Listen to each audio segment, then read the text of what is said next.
ఒకటేందంటే ఆయన మాటలు జాగ్రత్తగా మాట్లాడాలి. ఒక ముఖ్యమంత్రి స్థాయి వ్యక్తి మనం దివాలా తీసామంటే పెట్టుబడులు రావుగా. ఆ రకంగా ఆయన అట్లా మాట్లాడము. హైడ్రా లాంటివి ఒక బ్యాడ్ బిగినింగ్తో స్టార్ట్ అయినాయి. మంచి ఆఫీసర్ రంగనాథ్ గారు, కానీ మొదలవ్వడం ఏంటంటే ఒక కక్షపూరితంగా ఎన్కన్వెన్షన్ లాంటి ఇట్లాంటి టార్గెట్ చేయడం వల్ల అమ్మో నాగార్జున కూలగొట్టారంటే రేపు మనకేమైనా అవుతుందేమో అని చెప్పి ఎవరు ఆస్తులు కొనడం మానేశారు. కొన్న వాళ్ళు అడ్వాన్సులు రిటర్న్ ఇచ్చేశారు. ఇవన్నీ కూడా రియల్ ఎస్టేట్లో ఇప్పుడు 25% గ్రోత్ తగ్గింది లాస్ట్ ఇయర్.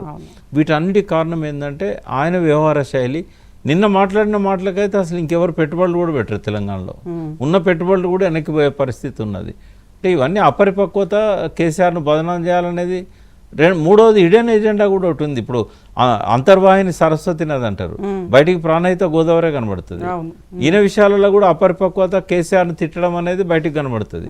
ఇంటర్నల్గా ఏంటంటే ఆయన గాడ్ ఫాదర్ ఆంధ్రలో ఉన్నాడు, మరి ఆయనకు సేవ చేయాలి కదా. కాబట్టి కృష్ణా గోదావరి జలాలు ఆంధ్రకు తరలిపోవాలి, ఇక్కడ వచ్చే పెట్టుబడులు పరిశ్రమలు కూడా ఆంధ్రకు తరలిపోవాలి. ఈ సేవ కూడా ఆయన లోపల ఉంది. అది అదొక హిడెన్ ఎజెండా లాగా పెట్టుకున్నాడు.